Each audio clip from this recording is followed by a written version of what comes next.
Good content. You missed our Welcome previous. Oh, back sorry. to All Things God and Country podcast. I'm your host, Justin Clearwater, with my co host. Jacob Kitson. Thank you for joining us. Yes. So, we were just talking about, we were starting to talk about Trump and the podcast that Sean Ryan just did with him. And it was good and it was informative. And they talked about a lot of good stuff. And it was a good podcast, but it's nothing that I haven't already heard, except for the maybe that he wants to work on nuclear energy, which that could be debated, yay or nay. Well, I mean, it is the cleanest source of one. Alex Jones is warning against it, so that makes me have to at least question it. He said that it's still very dangerous, It which I mean is. it I is. mean, used to France had 20% of their power production was nuclear power, and power, underworking power. Anyway, Oh, yes. Sorry. Was 20% nuclear power, and so I mean, nuclear power definitely has its advantages, and it is still, I guess, kind of, but it's just essentially a giant steam engine when you look at it. giant explosive device. Can be, but no, I mean, between that and Trump's really been making the podcast circuit Oh because man, genius! it is, and I like how they have And Vance like the talking. the weird pod, like Yeah, not political, just political podcasts. I like how they Theo have. Vaughn, Well, and the Theo Vaughn one was the excellent. Nelk brothers, which I didn't even know I don't know I who didn't know that who they is. were. I don't know who that is either. There's some young whippersnapper podcasters. Oh. Uh, They're pretty funny though. They just had a video actually that was pretty funny. They pretended to be Harris supporters, and they were putting in a sign in someone's yard. They didn't ask them, and they must have known the lady was a conservative. And she comes over, "What are you doing?" And they're like, "Well, we're putting this sign. Get that thing out of my yard." Like, "Well, we're just gonna leave it." And she's like, "That you are," it and she just went ballistic on him, and it was pretty funny. was excellent. It was really funny. Made a good point. I thought the lady was gonna get a shotgun. Well, not to be specific towards one side because I'm a theocrat. Truthfully, I believe that there's only one true form of government that'll ever work, and it ain't gonna happen until he decides to make all things new. My stance on politics has been the same since 2008. Poly, which is the Latin word for many, and ticks, which are blood sucking leeches. Yeah, I think that still works. I think it does, and I mean, of course, I do try to go with what is. Oh, hold on. No, it's got to type squeeze.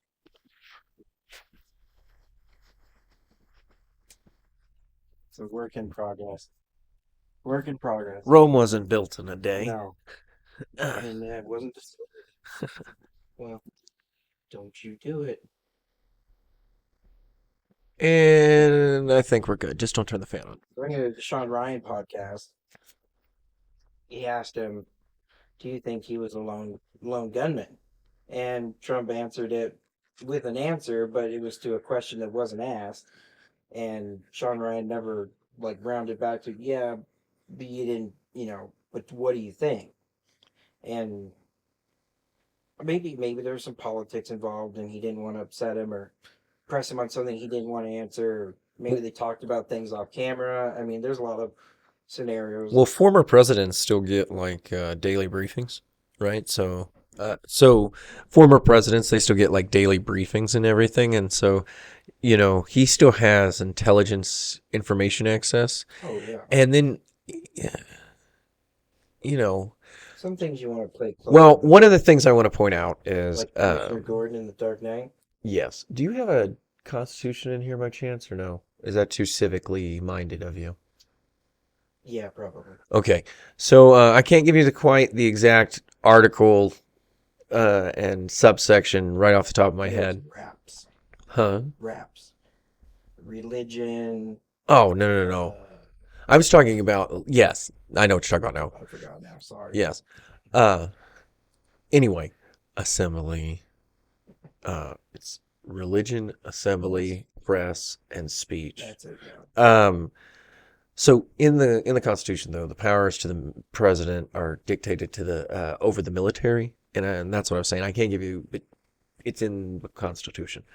And so one of the things I want to point out is when Trump was getting out of office there towards the end, there was a brilliant move that I think was made that has not gotten the airtime slash credit I think that it deserved whenever it happened. And that is that he made the Space Force one of the intelligence agencies. So let's just play a hypothetical here real quick. Did you see the recent news like today about the Space Force? No, please tell me. I was at work. Breaking news, they are getting their own National Guard unit, which is interesting. Now watch this. If Trump gets back in. Watch this. One of the interesting scenarios that I find just let's just play through it. So, if I were the devil, Paul Harvey once said, I would do this and that. Well, this is what I would do. And this is a brilliant thing. And the man wrote a book that is essentially The Art of War 2.0. And so I'm sure what I've thought about, he's at least contemplated as an afterthought. And that is this. When he made the Space Force one of the intelligence agencies, he made something outside of the system that is the deep state. So there's a situation that, let's just say RFK now plays a part in this, where you have as the head of the CIA, Bobby Kennedy Jr., and you have, the Space Force, which is direct answerable to the president, in charge of your intelligence agencies. The cronies in the FBI, the CIA, all of the other alphabet soup agencies, they're going to have nowhere to run because the military has the guns. The military has the equipment that they don't have. In a sense that, okay, now I'll try the ice because Kratom accidentally kicked in and I don't want to dehydrate. So, sorry guys. You should have got it closer and we could have tagged this as a Oh. ASMR. There you go. All right. This is why people don't watch us. I mean, hey, we had 100 and something views. On the one, Hit that like, Subscribe, subscribe, comment, share. us, do whatever. We're just two red-blooded Americans trying to... Rubber, your glue. Bounces off me and sticks to you. Matilda. I loved that movie when I was a kid. Danny DeVito. Another breaking news just recently, Tulsi Gabbard I saw that. is now joining the Unity Party, as they're calling it. Okay, so... RFK Jr., best thing he's done yet. He said, "Welcome to the Justice League, Wonder Woman." And if they really get the nickname the Justice League, I, as a comic fan, would be so happy. Oh my And gosh. The other guy's the Injustice League. But isn't it weird how real life entertains art or imitates art? Because That makes Trump Batman because he's not Superman. no, That'd be he's more art. he's definitely Bruce Wayne. No, yeah. If I would just love to see Trump go, "I'm Batman. I'm Trump. I'm Batman." That's my best Trump doing Batman. I don't know if I could do that.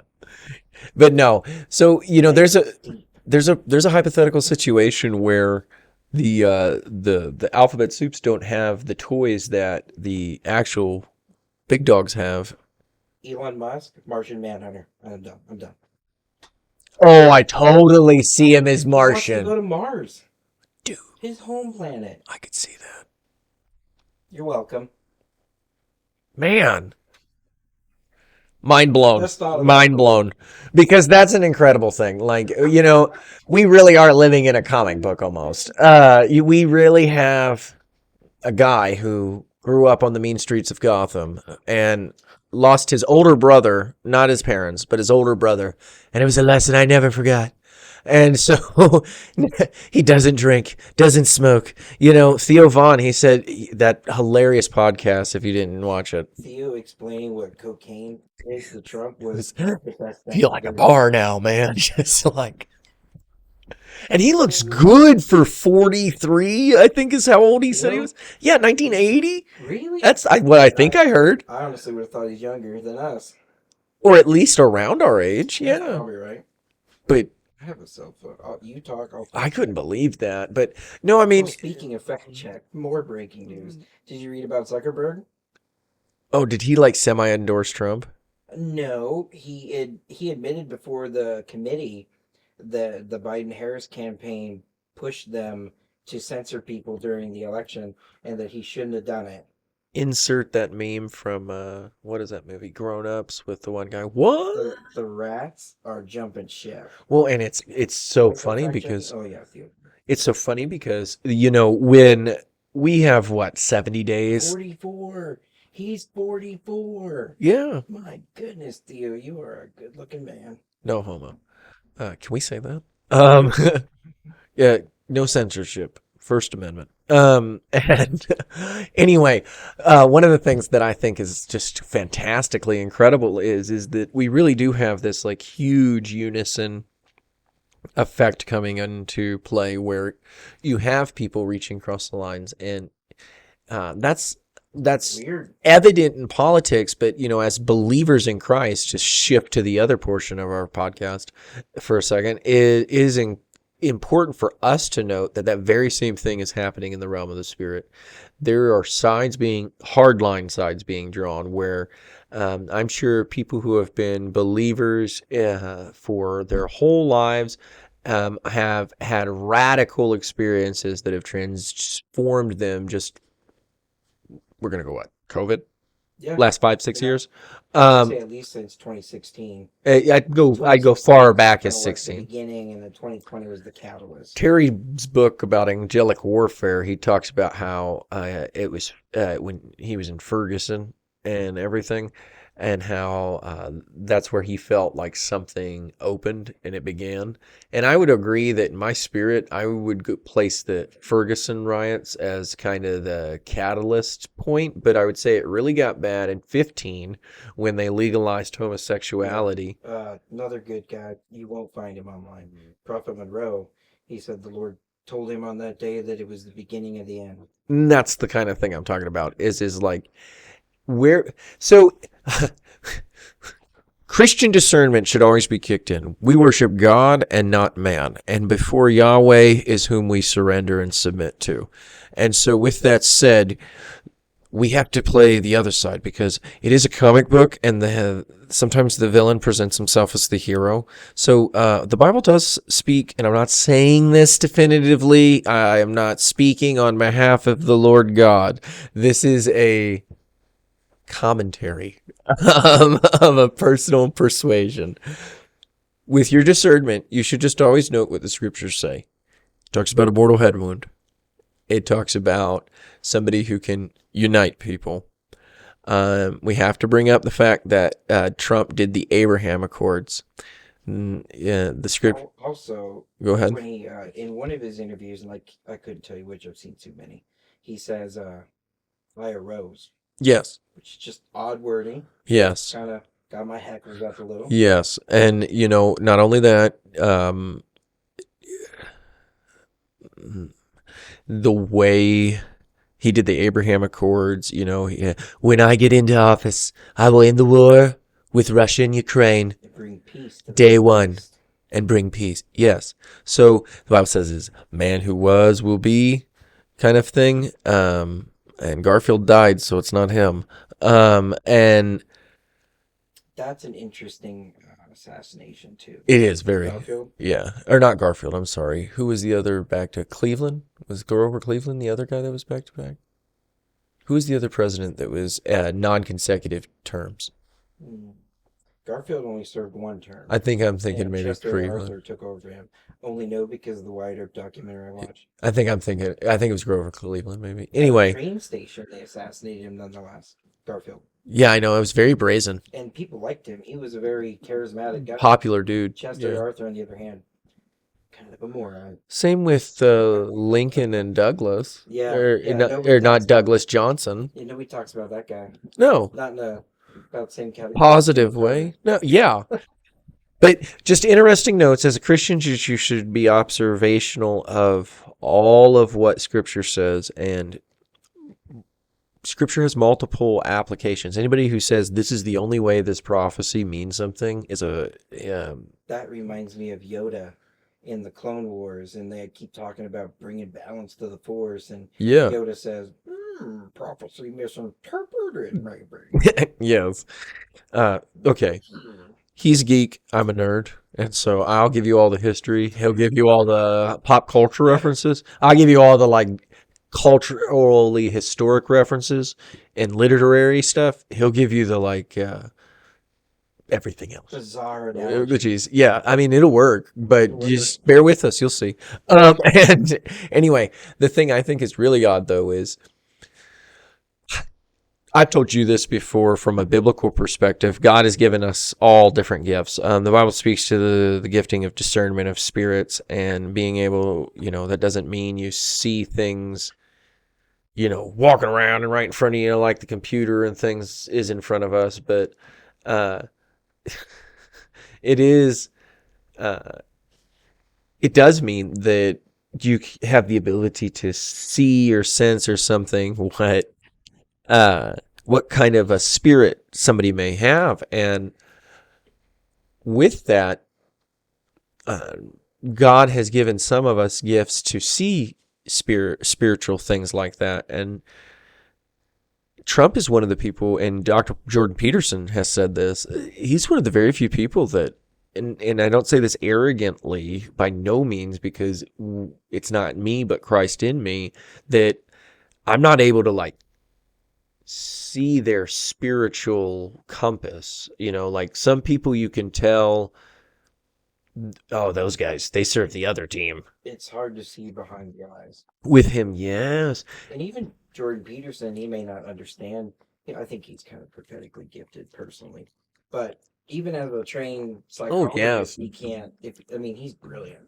So great. He can't figure it out. That's a little alarming.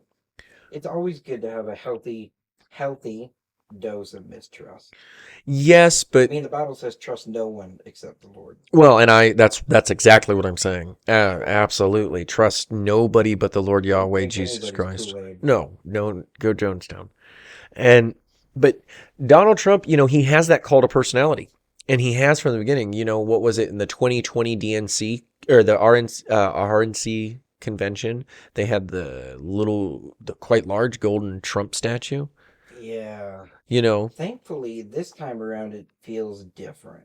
Yes, but it's more of a we got to save the nation. In a way that I'm not trying to be cynical. Like I'm not trying to be. You got to give it a strong man argument. But that's what I'm saying. Like you don't want to see. It's almost uncomfortable. Because Tulsi Gabbard 4 years ago was somebody who I would warn you, and I still would. She's a Hindu. Yeah. She's a sassy in a way that I mean as respectful as I can. And she's somebody who was a Democrat who supported UBI, who once had a very backward stance on guns and things. And so from a political standpoint, that should be concerning to and something conservatives pay attention to. Well, in a way, if you look at him and Trump and his entire little group there, they're all kind of Democrats. Trump has traditionally been a Democrat, but he's not the psycho new Democrat. And they're the classic liberal. But that is my point of concerning, right? Like, because that means the right has moved left and the left has moved right. And you now have a party in a unity party kind of sense. And if they do turn into what's the bad Justice League called?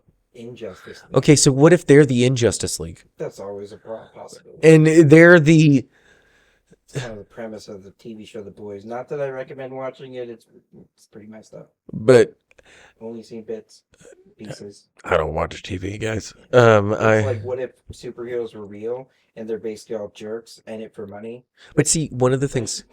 First episode, this dude is holding his girlfriend's hands in a speedster, like the Flash comes on. I've seen it. Just holding her hand. I think I've seen it. It's messed up. Yes. But that's probably more what it would really be like. Well, and one of the things people don't realize with all the superhero movies is that's to condition people for the acceptance of the return of the Jonathan Kahn wrote a book. Mark Driscoll talks about this. There's a lot of other people, and I'm not necessarily promoting those people in those previous comments. I'm just stating there are other people who have made similar analyses as what I'm about to say, and that is that. Those superhero movies essentially condition you for the return of the Nephilim and things like that, and those old kind of things. And the other point of concern that I bring up with Donald Trump is that he's very charismatic. No, and I use the word Zionist in the proper context as far as for his affiliation towards Israel. He has always, and then you have Jared Kushner, but he's very dubious in that, and he moved the capital back to Jerusalem, and they've compared him to King Cyrus. They've called him like a messiah. They even made coins with his face and King Cyrus's face on them. You can Google that. And I mean, so there's that too. Like when it talks about he can sit down in the Holy of Holies and declare himself, that was done, yes, with Antiochus Epiphanes and everything. But from the way the Bible talks, it's a twofold event. And so again, quoting scripture, but then culturally, he quoted Yoda earlier. There's multiple layers, and anybody who tells you this is just cut and dry, one time off, this is how it flows, I would suggest challenging them in the scriptures where anything God said was a one time, and point specifically to the book of Ecclesiastes. But the thing with Trump that kind of concerns me sometimes is that he's someone who you can't read, and many people say that. And why?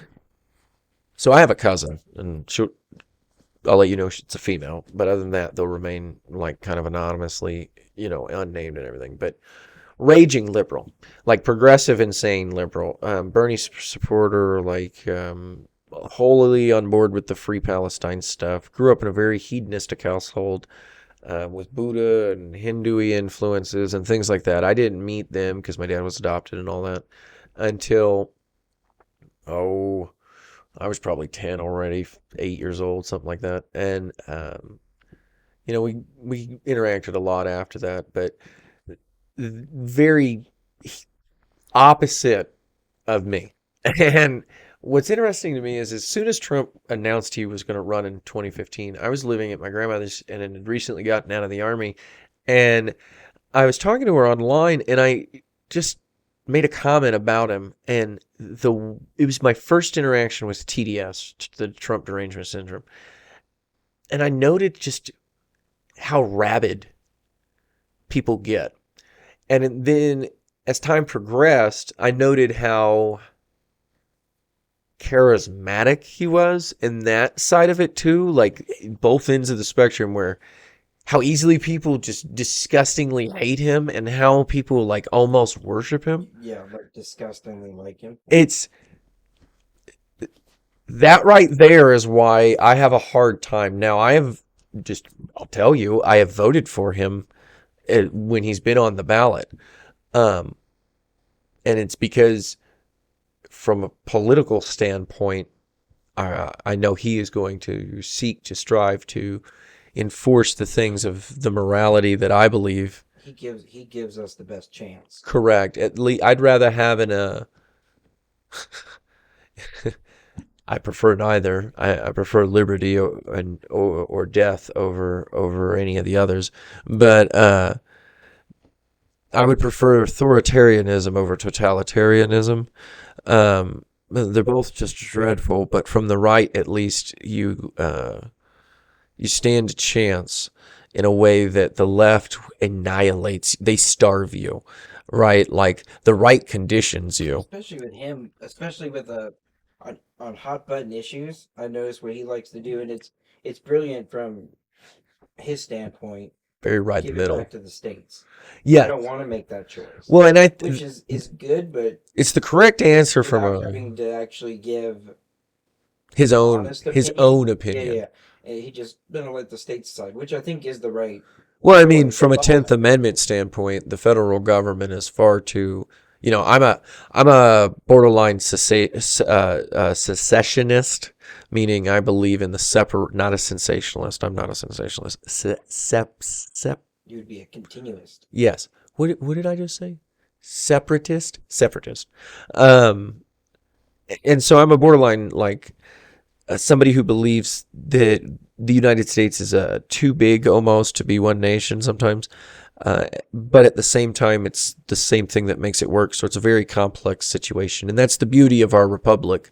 But one of the things that I will point to you is that everything after the 10th Amendment lacks constitutionality as far as certain portions of its implementation. And so there are things by definition that if proven in the court because we've had amendments overturned, right? Like we took away prohibition and things like that.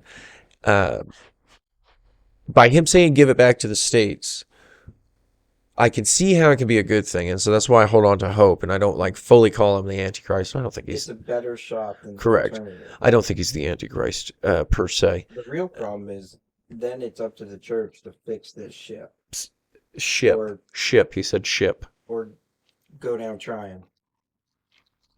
We may not win, but we can give them a fight. Well, one of the things I think it is that, so when this happened at Roe v. Wade, and I believe I told you this when it happened, the Lord gave me a word that it was like, I think you got the same word, if I'm not mistaken, about how it was now judgment was removed from a national level to a level. And you see examples of that with the erection of that stupid Hindu monkey god statue in Texas.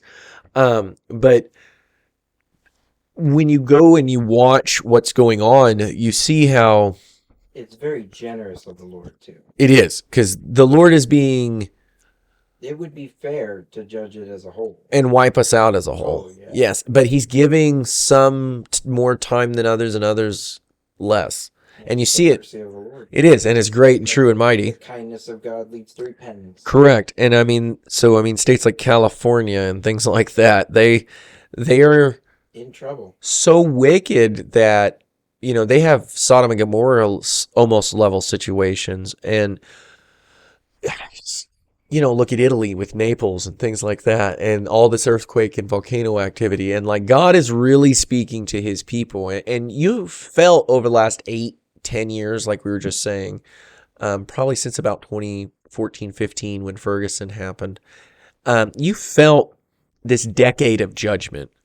And you felt how the wicked have kind of been brought forth. If you look and you stop and reflect with the Lord in your heart, you'll see how events have unfolded in such a way that you can pinpoint almost where certain notches in the timeline. Yeah, and wickedness proliferated amongst them, kind of thing. When the Bible was written, John and Zechariah and Daniel, they were describing things that they didn't know. And I've had moments like that. And so if it's anything like what I've experienced with the Lord, I totally understand the ambiguity of some of the scriptural prophecies. Well, even a car would have been how do you describe that? Yeah, right. Donkey. Yeah, no, and it'd be incredible. And one of the things, though, that I want to just kind of... Or a nuclear explosion. Right. Fire from heaven. Right, yeah. And it would be kind of. Not that I think that's what it is. But when you look at the scriptures and stuff, we're being led into a time where we're in an apex. So in the Bible, when you get to points that are like this in the world... God speaks of two things. He speaks of the day of the Lord and the day of his judgment, right? Like the one is the when all this stuff gets closing time kind of situation, like you got to go home. Yeah, you're not staying here. But and then the other one is the judgment, kind of like what we're talking about with the states. And I think Trump is a figure. When you do some Bible studies and there's been a lot of prophecy by a lot of people out there about Trump and stuff, and just listen to some of it. Some of it is from definitely a very fleshly place, and you can, if you trust in the Lord, you can kind of seek to discern that, and some of it has truth and merit, but it's all ambiguous nonetheless as far as how the truth and merit is playing out with him. Like he doesn't show his true character per se, or heart, more or less. Ask yourself, why is that? And is it go ahead. maybe because the Lord is shrouding him from anyone being able to see into him for some reason or other? Well, and it makes you think about kings like Usually, Xerxes and them. usually, even if they're a wicked person, you can see into them, but nothing with him. And so the only thing I can think of is that it would have to be the Lord. Yes, For what purpose is unknown. well, and yes, and like I said, anything I say is just my own, I am not speaking by no means for the Lord. I'm just speaking of my own self, and I think that one of the things I would have to agree with you on is that the reason he is that way is because he is a huge, in the same way Alexander the Great was, the way Daniel describes it, like a leopard, and the kingdom of Alexander, and just how he was prophesied, or even how Darius and all of these guys, how these things were prophesied in the lifetimes of them and how they came to pass, or the restoration of Israel back to the homeland after the exile in Daniel's life. Like that stuff was prophesied about in Isaiah. So I believe that Trump is somebody who's shrouded for a reason, like because God has used him in a way that is changing the world. Like in our lives. So my great grandparents got to see it with somebody who I would deem as a bad guy, FDR. Like they got to see the world change because of him, and Stalin and Hitler and Mussolini, and like, say what you want and you can disagree with me, and that's fine, but I don't think FDR was a good guy. And well, eventually ended up in a wheelchair. Well, he was in a wheelchair most of his life, but he had polio and everything. And That's right. but he was a he.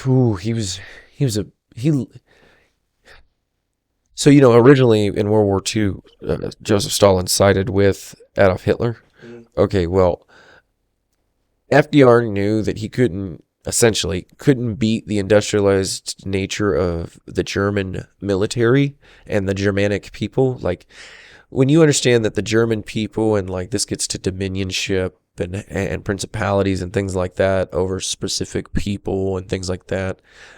See it with the Native Americans, the Germans, the Nords and stuff like that. The Germans were the ones who essentially sacked and defeated Rome.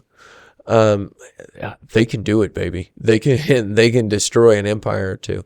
FDR knew that. FDR was not a good guy, but he was a character that the whole world was affected by. That was my point. And Trump is one like that. And I think that that's the reason God keeps him so shrouded is because, he's a vulnerable character in the whole scenario, and he's literally affecting the lives of billions of people.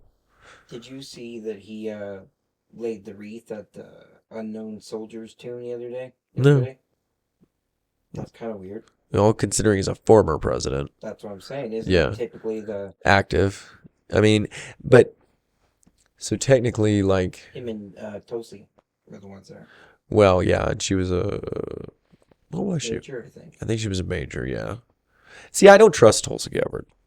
Tulsi Gabbard's somebody I have a hard time with. And when we're talking about seeing into people, I see the same spirit I see with Vivek and the same spirit I see with that monkey statue down in Texas. I don't think we necessarily need to trust her, but I think she's a valuable asset because she comes from the enemy's camp Again, and she's got a bone to pick. yes, he did essentially write The Art of War 2.0. So, I mean, I'm not going to lack him on that. Even if she doesn't really agree with Trump and anything, the good news is vengeance is a powerful motivator. It is. And apparently, obviously, because she just kind of, I mean, she can't go back, not very easily. No. I mean, neither one of her or RFK No. can go back. So, I mean, it's on. Yeah. And they got, just like Wyatt Earp, he had a vendetta. And that's good until that wears off. Yes, and I agree. And I mean, I think that. But he only has 4 years, and then after that. Well, see, and that's the thing is what then? Who? There's a lot of Vance, no, Jr., and see but that's what I'm getting at. That's one of the reasons I think that Trump. Rock? No, that's one of the reasons I think. Can't be Musk. He's not born here. No, not that we. I don't think that'd be a good idea either. I don't either. He's too humanist. Not Arnold. No. But this is another reason that I point to the distrust side, like, because you told me to make a strongman argument, so I'm going to continue to build that. One of the things the Bible talks about is how he will be somebody who unites people from all realms of thought and everything. Okay, he's very beloved by Israel, and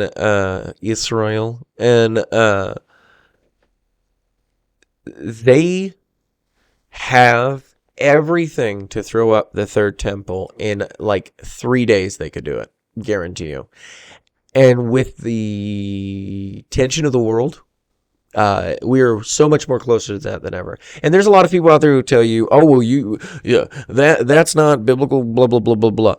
The third temple will be the third temple, and the Bible clearly talks about another temple. But there's a temple in heaven at the end of the book of Ezekiel, and that is what is clearly talked about there. In this earth, because everything of the earth is but a picture of the things in heaven, the scriptures say, this earth, there will be those representations. When it talks about somebody sitting in the abomination of desolation, why did Jesus quote it as well?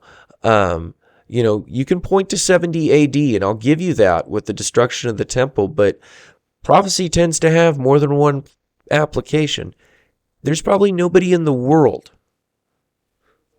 If Iran pops off between now and January 20th, and Donald Trump doesn't win, okay, or does win even, and they pop off and they go into full-scale conflict, and he comes in and he brings peace abruptly. Thank you. I had a stutter. I went to speech therapy until I was like 11 or 12. And so, should have kept going. I know, they can't get the hillbilly out. Sorry, but so imagine something like that scenario happens, and he gets in and he brings peace, and in the midst of this war with Iran and its proxies and everything, somehow the temple gets destroyed, and they build the temple. There's probably nobody else in the world who could go in and do that. He's the only person on this planet currently that could do that. And isn't the Dome of the Rock is in that spot, isn't it? So, biblically, it's on that platform on where, because that whole area is where the outer court was. I've heard the theory that they could build it right next to it. And But as much as tensions are, I could see them bulldoze it. So do okay, so if you ever look at any pictures, and I have a book I'll bring next time. I'm going to start bringing a few books for teaching or to pull them out and show you pictures of. But I have a map of Israel's different monuments and things like that. So when the Bible talks about a threshing floor or whatever, that was a little actual thing, right? It was carved into the ground, and it kind of had a canopy, and you would go and you would take and you'd beat your wheat, your barley or whatever, and you would beat it, and they would get the husks off and all that. Excuse me. And excuse me, and you would go and you'd get your husks and all that off of it. So I've watched stuff. There's a guy named what's the lead singer for Foo Fighters name? David something. Dave Grohl. Dave Grohl. Okay, so there's a biblical dude who did something called the Exodus. His name's David Grohl too, as well, and it's pretty funny. And he proposes a theory about how it's actually is like right next to it, like you were saying, closer to where the threshing floor is located, and they could get away with it. However, I don't believe that the nation of Israel has been excavating underneath the Dome of the Rock for Yeah. forever, and so they could build it right next to it. But if Trump got in, he is somebody who could sit down and say that or do that, and wouldn't that be an interesting thing? Like for him to unite everybody, bring peace and all that, and I don't know. It's good that we can't see into him, but at the same time, it should make you uncomfortable enough to not trust him. Because if you're walking with the Lord and you're strong in your faith of any kind of notion as far as knowing that you have the victory over death through Christ Jesus, the devil will show himself to you fairly easy. And so too will the Lord if you're trusting in him as well. Um, and it's something like that. And with Trump, you can't see that. And him moving the capital or the embassy back to Jerusalem from Tel Aviv and everything, and declaring it as the national capital again, all but saying that, right? That fulfills like in the Talmudic uh, non-Jewish or Christian believing Jewish people, that fulfills the return prophecies and things like that, like their Mashiach ben David, because they believe they're in the Messiah of the son of Joseph, the Messiah of David, and that's a whole thing you can study on your own. But it's a strong figure. It's this kingly representation. You see it with the return after Daniel as well. That's the kind of thing, and Trump kind of represents that to them. I mentioned the coin with Cyrus and Trump on it. Cyrus is who I was thinking of. He has enough people, and if we look at how the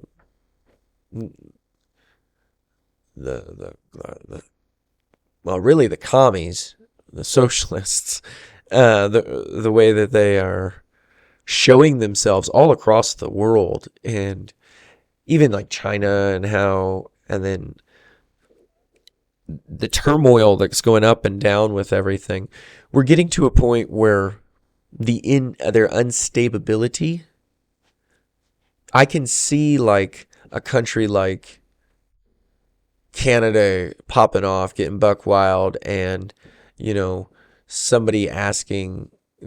Canada's not a good example. Probably Mexico, and I could see like them asking us to administer once Trump gets everything back to normal, like administering their government. Mm. And I can see how that could progress because there's so many convergence things in regards to like Bibi Netanyahu, the Pope, and Trump, and like from now through the end of this decade is going to be an insane ride. No matter what happens at the end of this year in November, the turbulence of society is just too great right now. And only Jesus can calm those storms, whether that's in the hearts of individual men or in a worldly sense. And one of the things I want to point out with Trump is like, if you haven't watched the Theo Von podcast with Trump, you should totally go watch it. It's hilarious. It's an honest man asking honest questions. It is. And I watched some clips of his one he did with Bernie. Wasn't that bad. No, Theo's pretty. he doesn't really have pick sides or favorites. No, he's pretty non-biased. I don't watch a lot of Sean him. Ryan actually put out the offer to sit down and talk with Kamala too. Oh. Kamala, whatever. Kamala. Yeah, because she's gonna make us all insane. But I can't do the name thing. I can't figure it out. Kamala. No, it's Kamala. Kamala. Kamala. That's it. Comrade, Oh, Yeah. see, I can't. I can only do it the once, and then back to the original way we used to say it. Well, it just cracks me up because there are scenarios that there's just too much, like that's converging that God is going to be shaking something up. Like, and politics is often just a vehicle by which things are administered. And currently, politics around the world be cray cray. I went and saw that guy speak. There was at the January 6th thing the other night. Oh yeah, you told me about that. Interesting. He's a pretty good speaker actually, and he seems like a believer. He preached a lot, really. Like you tell, there was some people not very thrilled. Manifesting. Oh yeah, you could feel it.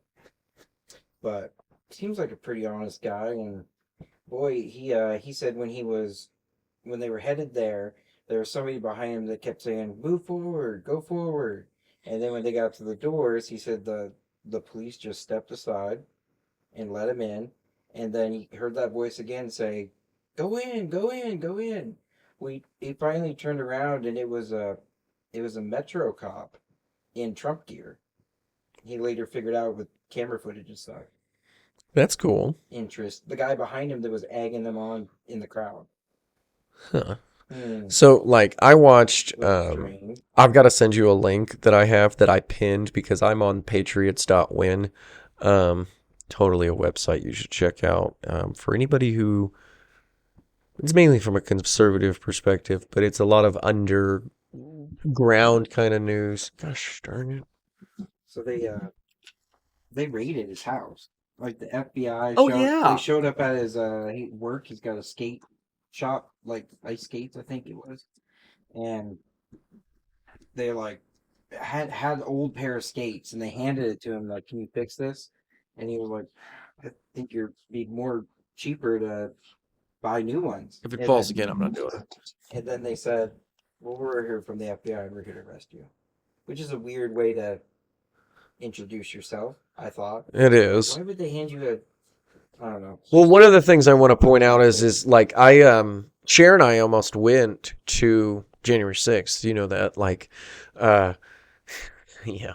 And it was a Wednesday, and I know this because we were doing God's Kitchen at the church when we still went, and I was watching it on like live streams and stuff like Portland Andy and things like that and Infowars. Stuff like that. Yeah, mainly Infowars and Alex Jones, Infowars.com. Go to drjones.com and support Infowars. If you're hearing this, you watch this. Yes.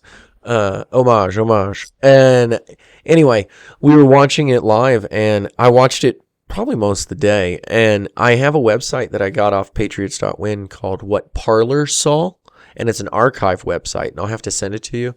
But if you go through it, and I've watched probably not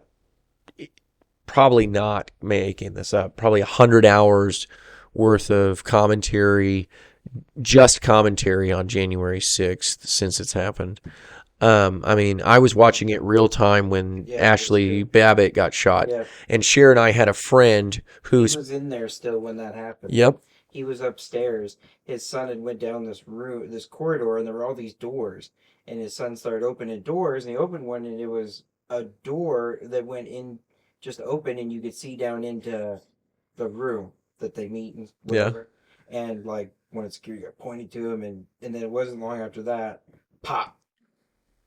Oh, see, no, I had a camera angle where it was right at the door that Ashley went to climb through, and you see her get shot and fall backwards. Now, Cher and I have a friend from Oklahoma, and he used to be very easy to find on the internet, and now you cannot find him at all.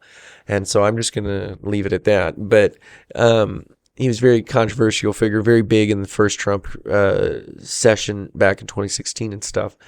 Um, and he was standing right next to her in this video when she got shot. And the last time we heard from him, he told us, "It is not safe for you to talk to me. I'm not going to talk to you guys anymore." And so that was like, oh, okay. And so I got really into the J6 stuff and I watched all of that. But with that, what have they done? They implemented it. They forced the provocation of everything. And you see it if you watch, and that's why I want to send you that website. He said they went down this stairway and opened this other door, and it was filled with cops and riot gear. And they saw him, and they pointed, and they said, "Get him!" And they started chasing him. They ran for it to get out of So there. why is it the Capitol Police have offices in Orlando and in Los Angeles? And they're the only police department in the country that has jurisdiction outside their jurisdiction like that. Texas Rangers, Technically, the Rangers aren't the same as a federal agency. no, they're the state equivalent of a federal agency. Whereas, like, Capitol Police Department is specific only to the Capitol Dome and area. So they're more like Miles City Police Department to and then the Texas Rangers would be like the state's version of the FBI. And so, why did they have jurisdiction in two different areas? And it was only after the J6 events. And that's the kind of thing that you got to think, like, They ended up charging him with four misdemeanors, and the only one he did plead guilty to one of them. It was like entering the Capitol or something like that, trespassing. which how can you trespass on what we own? You know, our That was his found argument, but technically, it's illegal by law. So he pled guilty to that, but explicitive. so he's not a felon. But they told him he couldn't hunt or anything like that. Can't have guns, and he's fighting it. But Well, see, and that's the kind of thing that I'm talking about. when they raided his house, he had bought a gun and gifted it to his son, who was 16. And they took the gun and his son's Trump hat. And that was it. And then they gave him a slip that said the gun was on the stolen gun registry, right? So he had to fight that. But these guys weren't very thorough. And he lifted up, they left the gun case. And he lifted up the phone, and there was his original receipt. So, and he bought it at a gun show. And it wasn't stolen. That's what I'm They talking tried about. they tried to. You know, And then he was in the room with the prosecutor, and it was the prosecutor and the FBI asking him questions at the same time, and they could see both feeds, which is weird. weird. And then the prosecutor asked him, why do you still support Trump? Why did you drive? Because they drove from Montana to there. Why did you do this? And See, and that's what I'm talking about. Like the visceral that they have is, and then the just diehard. Like there are people who would in this country, probably in this city, Justin, who it would be his Praetorian Guard if all he did was ask. Like, yeah. and that part right there makes me very, because when any man can say, "Die for me," you should be concerned. I And mean, that's essentially what Bush ended up doing. He sent thousands to die that were willingly signed up.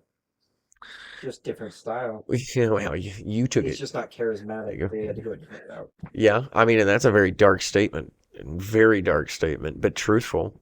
You know, he went and finished a vendetta his daddy had just so he could Who, before he was president, was the head of the CIA. correct whose dad did what with Nazis and then whose family is one of the what families. Just look at the Prescott family and you'll see. You know what movie I watched last night?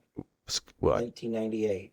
Enemy of the State. Good movie. Remember that, Will Smith? Yeah, good And movie. they're like trying to pass this spying thing. Yes. In 98, this movie. And then just a couple years later. 2001 they National Security actually- Act. Yeah, because they Patriot Act. subliminally programmed you. Yeah. Oh, Yeah. Isn't that funny? Great movie, though. It is. Highly recommend it. But- Wonderful movie. Will Smith doesn't slap anybody. Oh, But it's funny how shoots a few people. it's funny how. Oh, did you want this one? It's funny how that kind of stuff is pre-programmed for us. And that's the thing is if you notice like TV and stuff, I have a whole theory on how the Star Wars movies line up with our timeline, but that's another oh, I rabbit need hole for that. another I day. need that written out and explained. I need that one. Not the newer ones; they are hogwash, I need trash, I need that explained. hot garbage. The new ones, awful.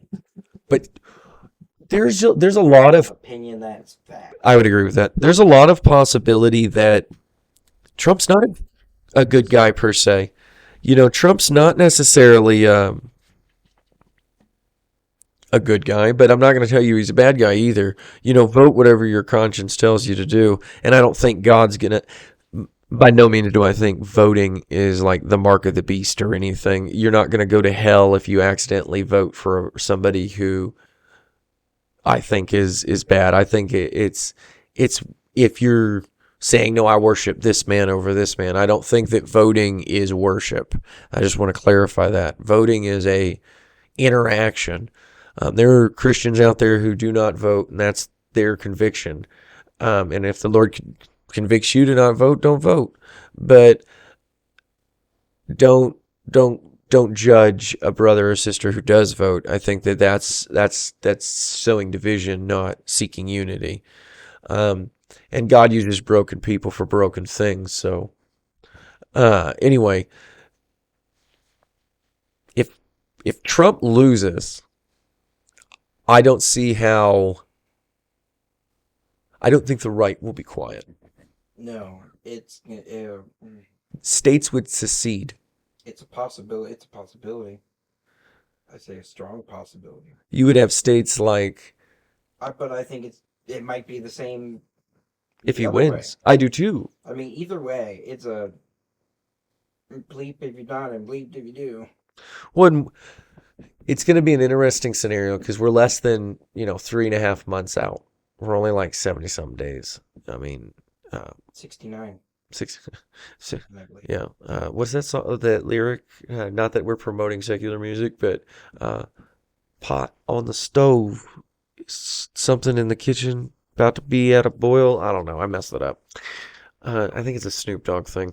But if you watch the political timeline we're in, you can see how we're getting to a point where we have no choice but to separate. And I watched this one guy who on YouTube, and I can't think of his name off the top of my head right now, but he explains different impacts of different portions of history, like ripple effect kind of thing. And ripple effects of politics in America are very interesting because it goes all the way back to the Federalists and everything, and wobbling over the Bill of Rights and these things in the 1780s. And we still kind of have that playing out in some way because we're kind of back to a political split. And it would be the first time where a political party, evolved into the new two parties. Okay. And one of them absorbed another. Like the Whig Party became the Republican Party, essentially. One thing I saw somebody hypothesize is that if RFK were still able to get 5% of the votes in the states he has stayed on, that he could form a new party. Yeah, and there's certain so yes, and in legit party. In theory, yeah. The only party who has the only third party that has nationwide ballot access is the Libertarian Party, and that was only achieved a couple years ago, like maybe a decade ago. Like it's a very recent occurrence that and it was because they received 5% in, I want to say it was like Minnesota or something, and they were able to get ballot access. Don't quote me on that, but they're the only ones that have nationwide. And so, the others sometimes have to like put their feet on the ground, and like I think the Green Party, like they have some per state and yada yada and all this different requirements, different places.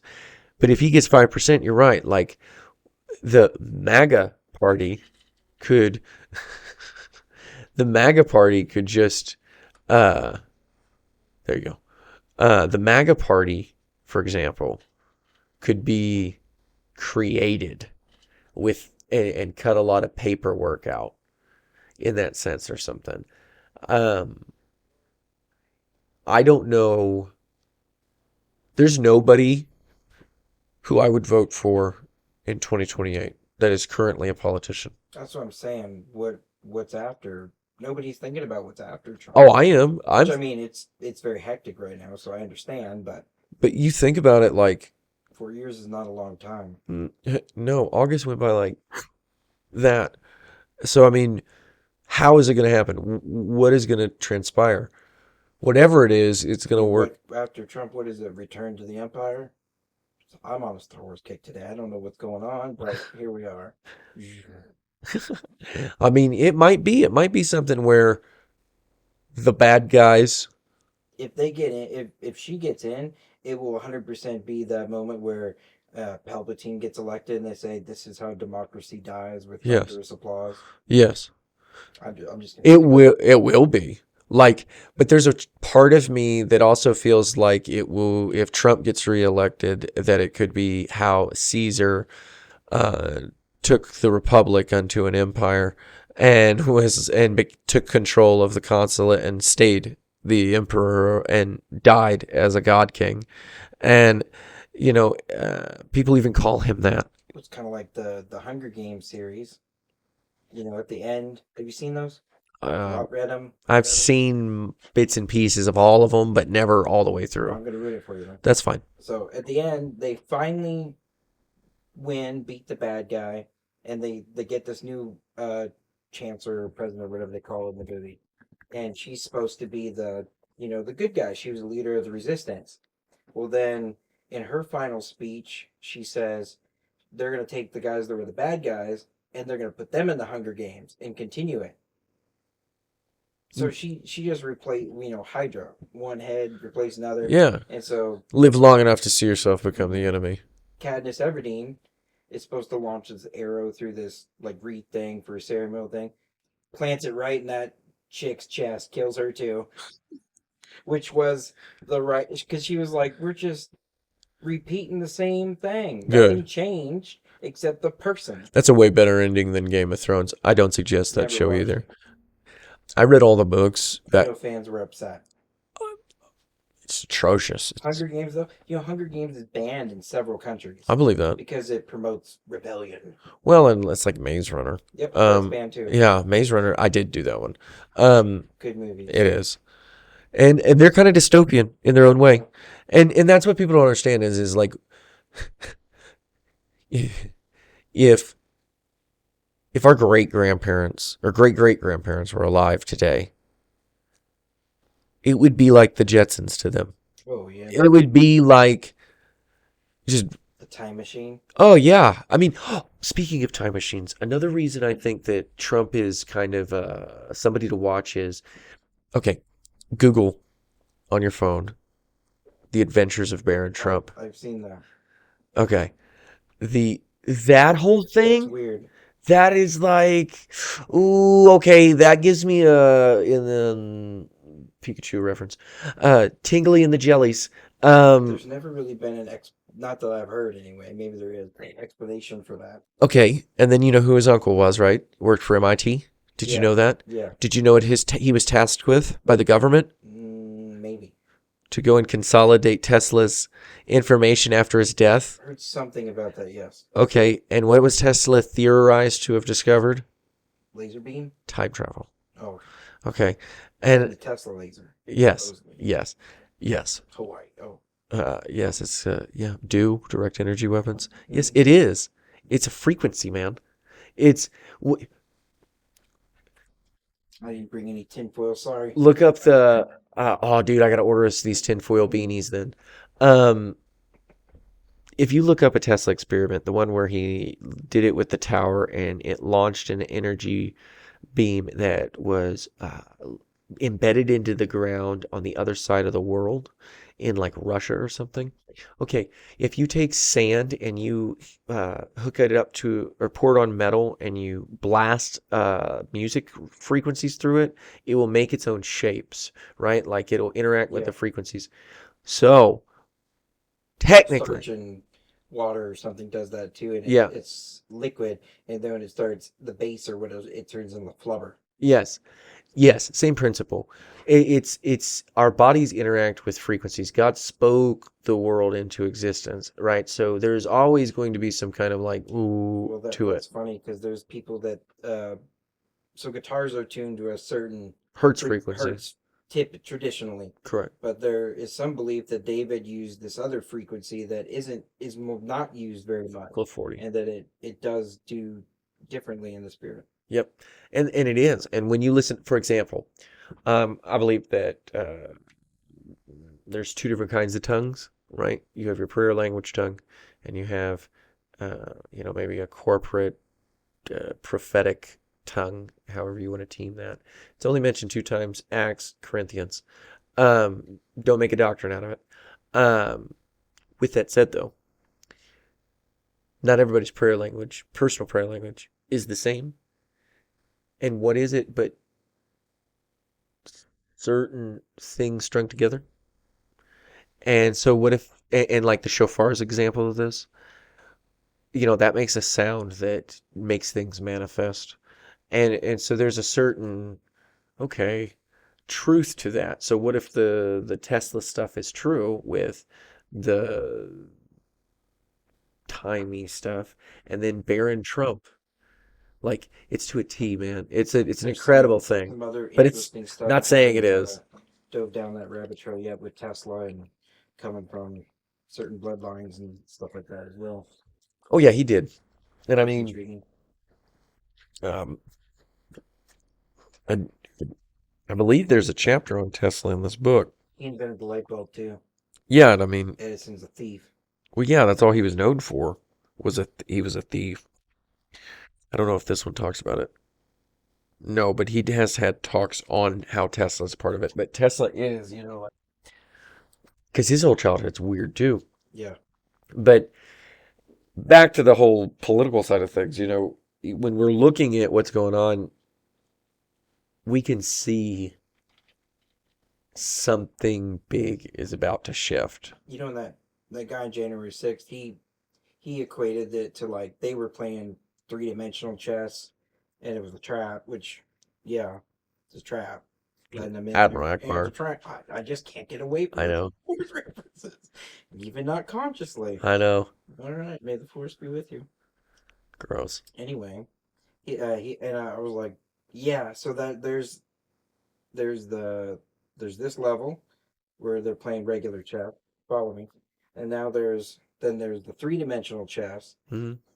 but there's another one that's like a three interdimensional chess that's even above this one.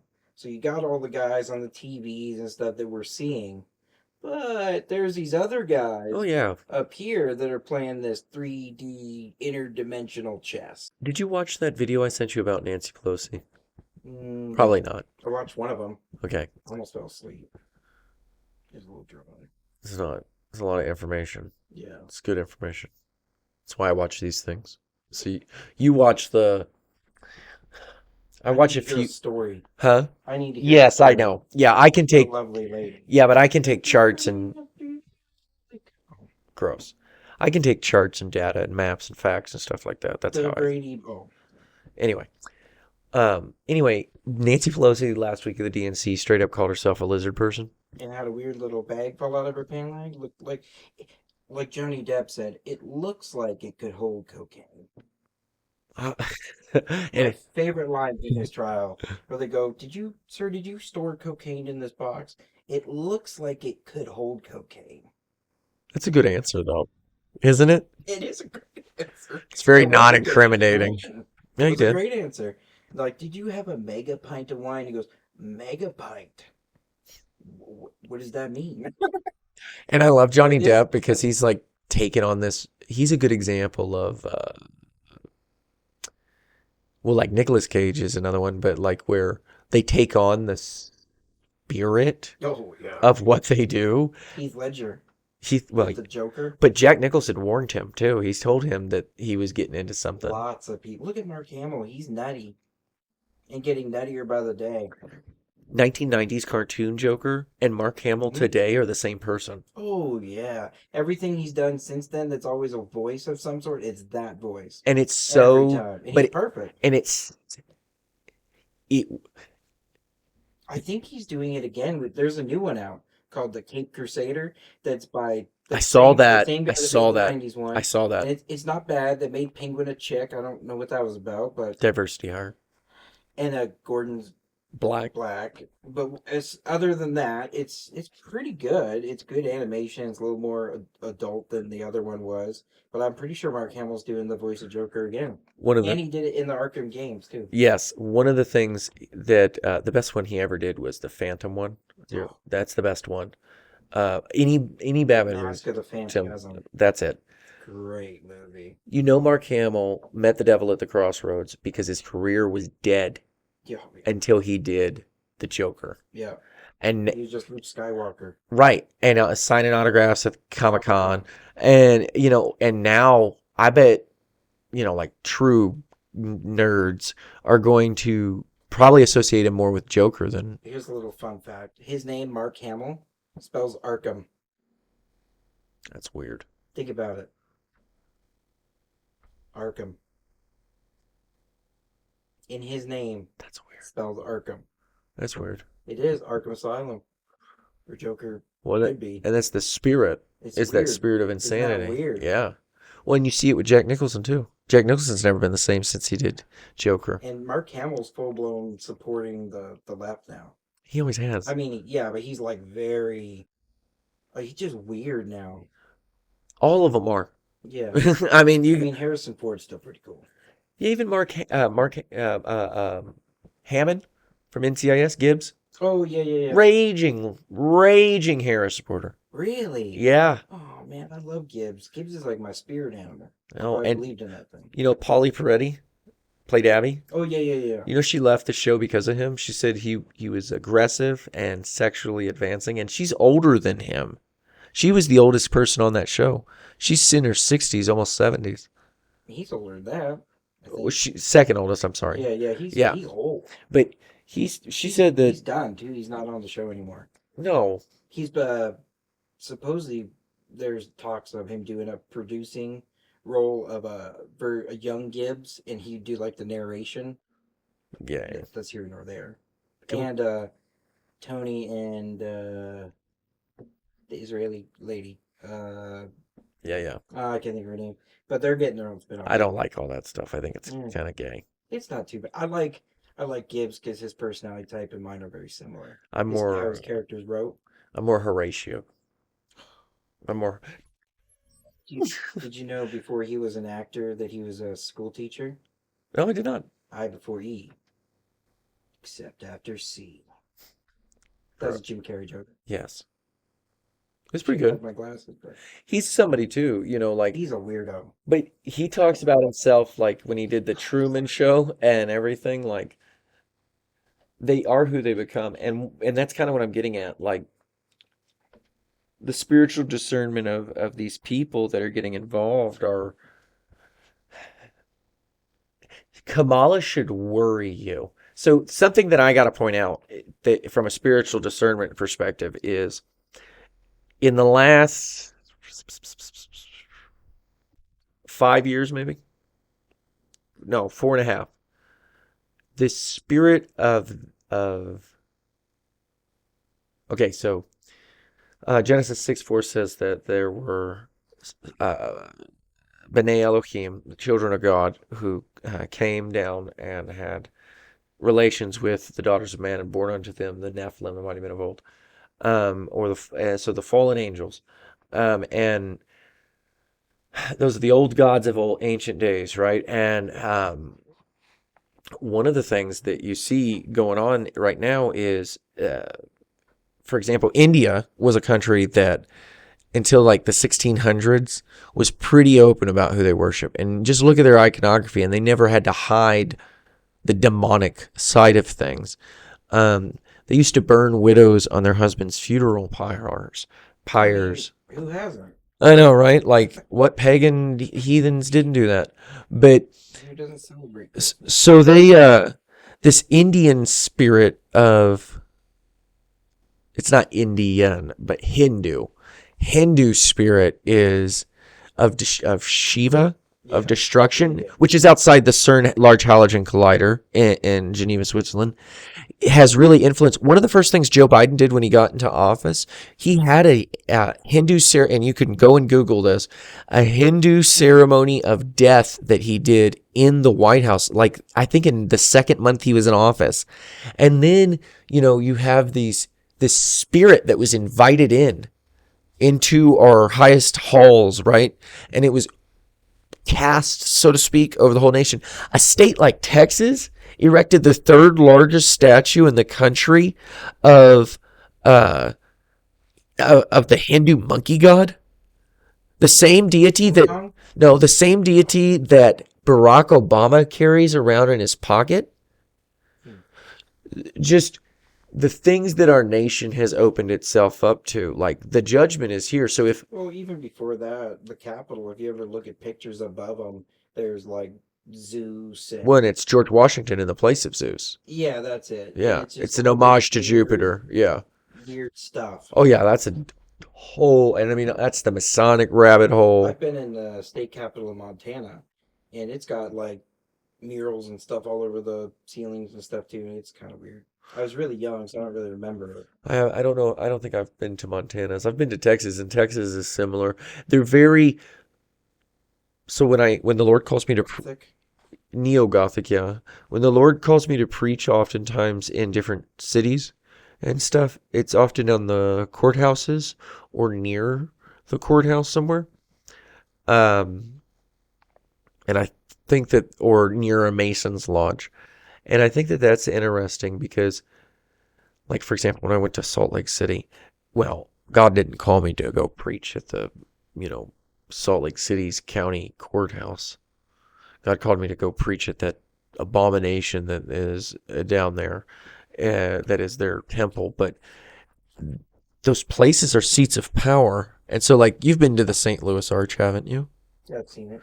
So it's a doorway into the savagery of the West, so to speak. They even call it the doorway to the West.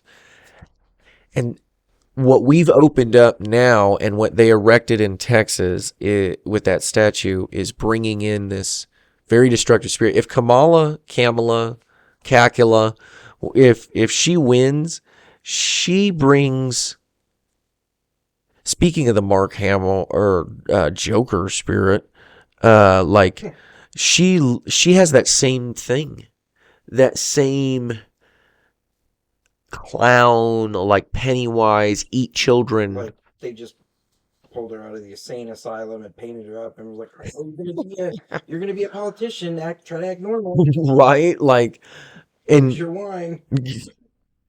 it's insane to think that, we're very serious. We're not very serious. We're very serious people who aren't always that serious, talking about very serious topics.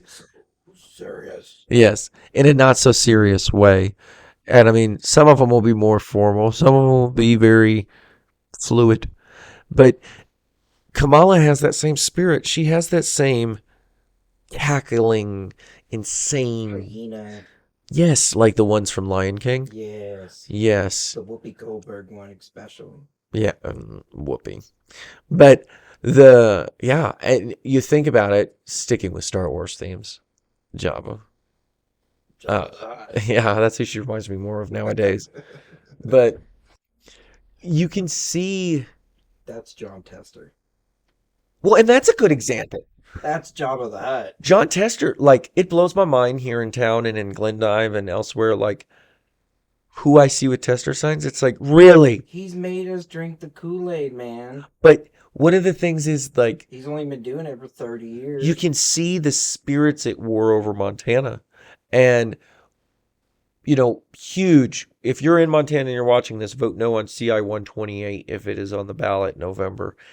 It would constitutionally make it legal for abortion in our state constitution. It would enshrine a right to it. And so that's an awful thing. But in 2022 we lost that national battle, and like it's back to the states, back to the states, back to the states. And I mean, I think that that's kind of the prophetic part with Trump going back to the take it back to the states, take it back to the states, is because then this, okay, in You the know, he quoted Bane from the third Batman movie when he got elected the first time. Basically, like if you put them next to each other, almost the exact same word. I didn't know that. He goes, "I give it back to you, the people," and he basically like quoted him. It was weird. Tom Hardy, one of his better movies. He's another one who you can see his characters have become him. He's a cool dude. He's also a Brazilian jiu-jitsu competitor. He won a tournament. I told you I want to do Pretty that. cool. I think you're stupid, but Why? I did combatives and stuff. the Murtaugh rule, baby. I did combatives I'm and too everything. old for the stuff. I did combatives and stuff in the military, and I enjoy, and I still, when I work out, like cardio wise, I still shadow box and do like karate and stuff. Uh, but I really enjoy hitting people sometimes in as much of a Christian way as I can. I know we're not supposed to fight and things like that, but like even Paul talks about wrestling, and so I don't think there's anything wrong with like healthy physical activity like that. But I would do MMA. I'm more of the dumbbell variety. I love a good deadlift, lower body, heavy body workout. Like, You've just not worked out with me. no, we need to work out one day. I need to just come and. You will not want to fight anything when I'm done. I'm not going to be cocky, but I know. You can. Others have, and they didn't walk the next couple days. I know that. I'm a little less intense these days because I'm a little jacked up, but Well, I mean, I flip that tire in the it's winter. more psychological lifting now. Yeah. Well, like I have an incredible pain tolerance. Like I'm very much somebody, and the Army really sunk this one into me. When I stuck that nail through my foot when I came back from Colorado, uh, it was more the shock than the pain.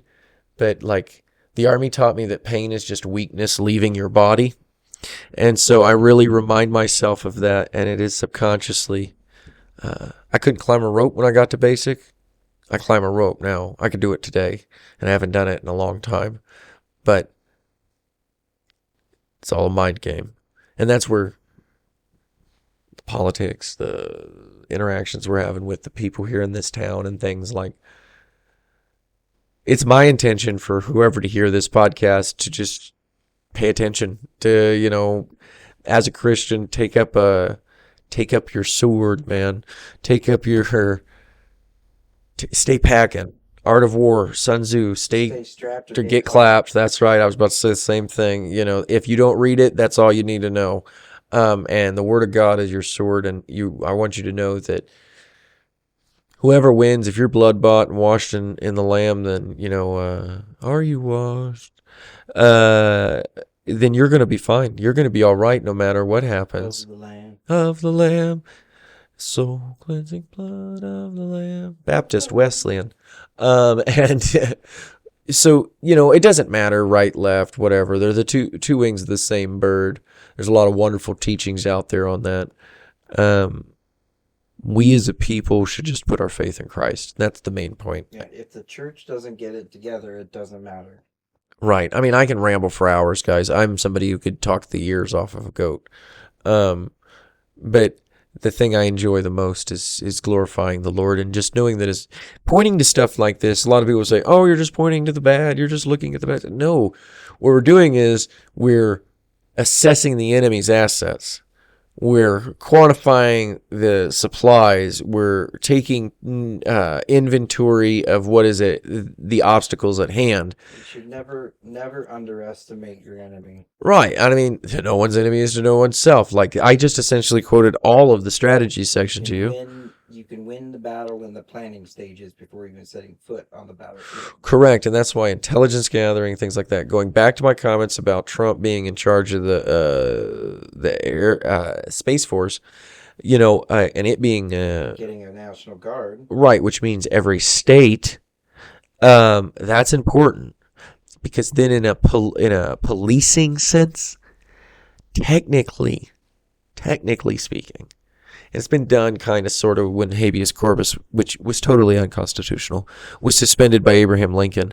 Um, if there's National Guard in every state, they can be immediately federalized. They can be immediately ordered to uh, put on active orders for deterrence of an invasion at the southern border. That's another thing. I have no problem building the wall. Neither do I. And then he's talking about. But walls keep people in too. That's what I'm getting at. And he wants to build an iron dome. Yeah. Well, you can just flip those On. around and start raining down. Yeah. And you always have to look at both sides of the coin. And as a Christian, you should trust the Lord, and He will make all your ways known unto you, and fear not what flesh and blood can do to you, but what the one who can destroy both flesh, body, soul, mind, spirit, everything. And that's the creator of everything. And I think that is important because there's a lot of people who are like, if Trump doesn't win, we're going to do this, or if Kamala Cacula, if she wins, this is going blah, blah, blah. And, like the viscerosity. Count Cacula. Oh, I like that one. And instead of Dooku. Yeah. I was thinking Count Chocula, but. Oh, okay. I was keeping with the Star Wars. But it doesn't matter because, us as believers, at the end of the day, I don't say the Pledge of Allegiance. I signed an oath to the United States when I joined the Army. It's the only oath that I've ever sworn, and I've asked the Lord to renounce me of it, and He has, but I don't say the pledge and do all that because I believe that as Christians, we're just passing through, and I think it's important for us to remember that. I'm very patriotic, seventh generation, and I do love the land I live in, and I'll die for it, but I know wholeheartedly that it'd be at the convergence of my faith and my livelihood is why, and I think that it'll be a lot of ways. This is the ultimate showdown. It's all things God and country, and when that stops aligning with God, then we'll flip it the other way. It comes down. Or we flip it the other way. Because, this is just a symbol of a concept. But this concept was based on this. And, I'm a thorn in my local government side, as every one of us should be.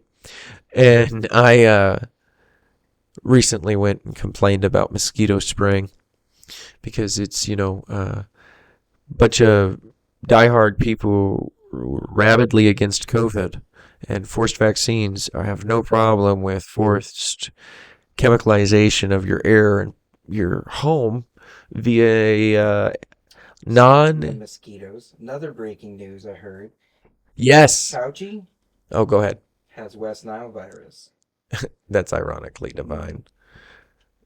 Did you see that there's this equine virus that's like super rare that has a 40% mortality rate that's in Missouri or Arkansas? So there was helicopters that were releasing mosquitoes into the air. North Carolina. Mm-hmm. Yeah. And he's got West Niles. Oh, yeah. We are getting to a point where no matter what happens, either we all meet in the valley of Armageddon, whether in the sky or in the valley, or the Lord babbles us and resets us, which He's done it before. The information that was lost at the burning of the Library of Alexander and like the sack of Constantinople and just other periods of history. Like, this is just another opportunity for the bride to get it right. Well, it is. And in a way, we have to... Can it be the end? Yeah. Absolutely. If the bride's ready. Can it be another turn in the tire? Sure. If the bride doesn't get ready. Well, here's the thing, though.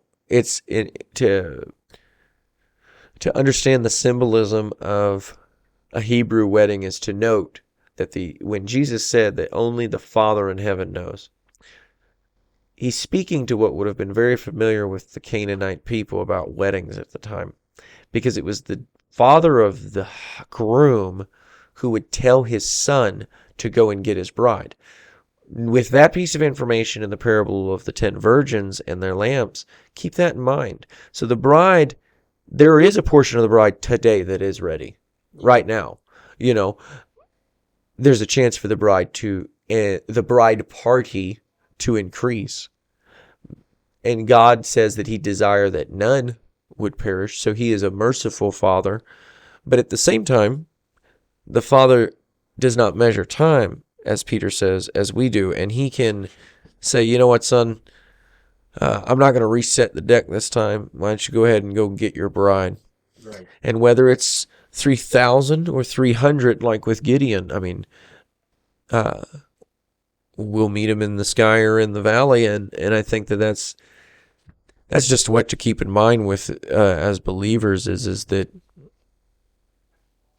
our hope's not in Trump or Kakala, or it's not in Biden or Bernie or Governor Gianforte or John Tester or Sheehy. You know, it's in the Lord Jesus Christ, and it's in his sustaining ability for us and as a nation. And in my heart of hearts, I know that the time is soon. You know, might be 30 years. It might be 3 years, y'all. But there's still a lot of stuff that's got to happen. But one thing that nobody can deny is something like those red heifers. Yeah. That should be thus the big sign. You know, we spent so long arguing over the theology of the scriptures because of men's schools of thought that we don't read the scriptures in their men's schools of indoctrination of demons. Yes. Oh, sorry. Is that too honest? No. But you know, we don't take the cemetery. Yes. We don't meant seminary. We don't take the time to read the scriptures in their context and to understand the history of the people who are around them. And like, for example, when it talks about like the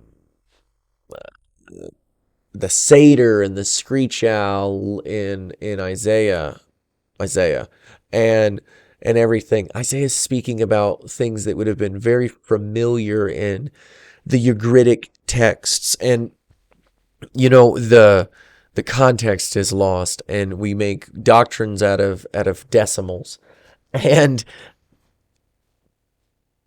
we've argued so much that nobody reads the scriptures and realizes that those cows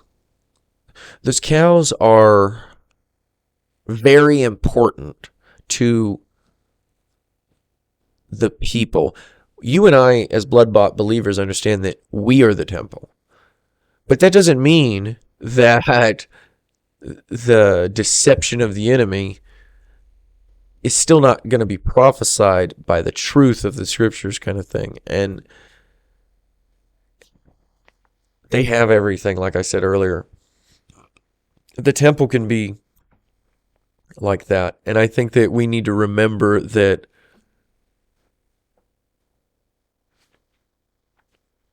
we don't put our hope in them. I have a verse I want to read, and I can ramble, like I said, forever. And so, but today we really didn't talk about anything too specific, just more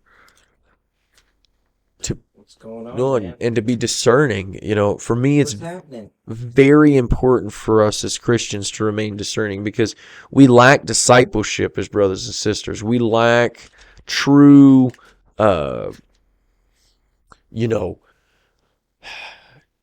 guard dog Christians in the pulpit. We have a bunch of wolves. Yeah, we got a bunch of like novices, paladins. Padawans. Yeah, is it Padawan? I said paladins. Different what? Different thing. What is that? What is a paladin? Like a type of knight in like medieval games and stuff. Is it? Okay, hold on. Yeah. So one of the things that I want to point out, though, is that 1183.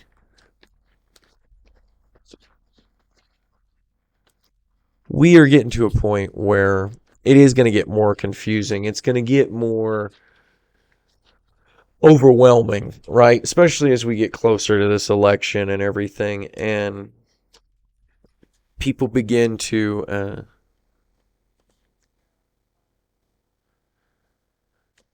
that is just the desire of the enemy, is to get people to fall down and to worship the things around them. But don't let those things that surround you overwhelm you. Um,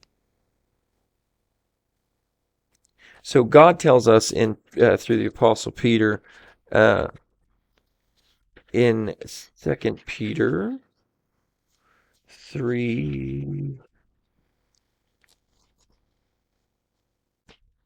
No, it's 2:16. I'm sorry. No. So I'm sorry. I'm having trouble finding it. But um, in Peter, in chapter 2, here it is. 1 Peter, Peter talks about um, having put aside then all evil, it's a short chapter, evil and all deceit and hypocrisies and envyings and all evil words, as newborn babes, desire the unadulterated milk of the word, in order that you grow by it. If indeed you have tasted that the Master is good, drawing near to him, a living stone, rejected indeed by men, but chosen by Elohim and precious God. You also, as living stones, are being built up a spiritual house, a set apart priesthood, to offer up spiritual sacrifices acceptable to God through Jesus Christ. Because it is contained in the scripture, see, I lay in Zion a chief cornerstone, chosen, precious, and he who believes on him shall by no means be put to shame. This preciousness then is for you who believe, but to those who are disobedient, the stone which the builders rejected has become the chief cornerstone, and a stone of stumbling and a rock that makes for falling, who stumble because they are disobedient to the word to which they also were appointed. But you are a chosen race, a royal priesthood, a set-apart nation, a people for a possession, that you should proclaim the praises of him who called you out of darkness and into his marvelous light, who once were not a people, but now the people of Elohim, who had not obtained compassion, but now obtained compassion. Beloved ones, I appeal to you as sojourners and pilgrims to abstain from fleshly lusts which battle against the being, having your behavior among the nations good, so that when they speak against you as evildoers, let them, by observing your good works, esteem God in a day of their visitation. Be subject to every institution of man because of the master, whether to the sovereign as supreme, or to governors as to those who are sent by him for the punishment of doers of evil, and a praise for those who do good. And I'll end it right there, but because that verse encompasses what I'm getting at, and that is that for those of us who trust in God, we're good. Doesn't matter if, like I said, who wins. When the hour comes, God is going to watch over us, and it's that simple. I mean, we need to trust in the Lord. If you don't know the Lord Jesus Christ today, repent, which means to turn away and do a 180. Walk in a way that is opposite of the sins of the enemy, and choose Jesus, because he is the way to the Father. He is through his nail-scarred hands that you find your salvation.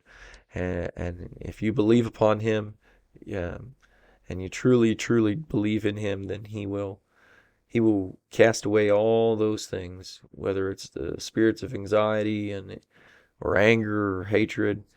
The man who was Jeffrey Dahmer's pastor in prison says that he confessed his sins, and he testifies that he died a believer in Christ. And I believe in my heart that if he truly, truly did, then he too, of course, is forgiven. And people think their sins are so great in number that they cannot be forgiven. But that's the gift of the cross, is that he loved you so much that if you were the only person, that he would have came and died for you. So choose this day. Choose this day whom you serve, and don't worship men. Worship the living God, Jesus Christ. For in him you have the full measure of the Father and the blessings that come therein. All right, everybody. Until next time, remain watchmen on the wall and fight the good fight. This has been All Things God and Country, and have a good night.